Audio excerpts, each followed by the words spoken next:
नाज़माबाद land department encroachment के corrupt अफसरान सामने आ गए। सेंट्रल न्यूज़ 11 HD चैनल के रिपोर्टर ने अपने आप को लैंड का नुमाइंदा जाहिर करते हुए इंक्रोचमेंट के लिए रिश्वत की रकम तलब की, जिस पर वहां ठहरे वालों ने साबिर नाम का इंकिशाफ किया कि हमारे पास TMC और KMC के साबिर और एक और शख्स आता है, वो हमसे हर हफ्ते 200 और 300 रुपये लेके जाता है। तजावुज़ात का खात्मा ना होने की वजह आज सामने आई। हमने ये झूठ ज़रूर बोला, लेकिन सिर्फ इसलिए कि हमें पता चले कि यहाँ लगने वाले ठेले किसी मुफलिसी किसी को तरस खाने के बाद लगाए जाते हैं, या यहाँ पर भी करप्ट लैंड इंक्रोचमेंट के अफसरान और मुलाजमीन अपनी रिश्वत वसूल करते हैं। और वही हुआ जिसका हमें शक था।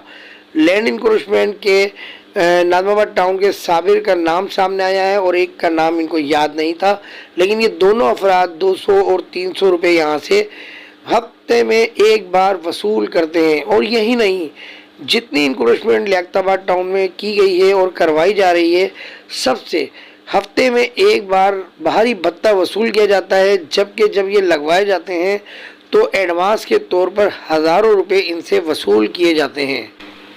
10 नंबर से नाज़माबाद मेन रोड तक जितने होटल हैं, सब तखत और सारे ठेले, सारी कढ़ाई के स्टॉल, सारे जितना इंक्रोचमेंट है, सबसे हफ्ते में एक बार 500, 300, 200 रुपये ये लैंड इंक्रोचमेंट के जो टाउन के लोग हैं ये वसूल करते हैं।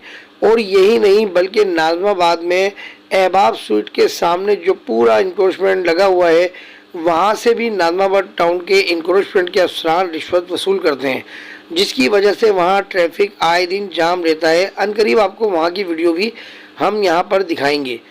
लैंड इंक्रोचमेंट का करप्ट अफसरान इतना खुदसर है कि ना तो उन्होंने हाई कोर्ट और सुप्रीम कोर्ट के चीफ जस्टिस साहिबान के ऑर्डर पर अमल किया, बल्कि मुकामी NGO तहफ़्फ़ुज़ वेलफेयर फाउंडेशन ने भी लैंड डिपार्टमेंट के अब्दुल रहमान जो असिस्टेंट डायरेक्टर हैं उनको बाकायदा तहरीरी एप्लीकेशन दी थी।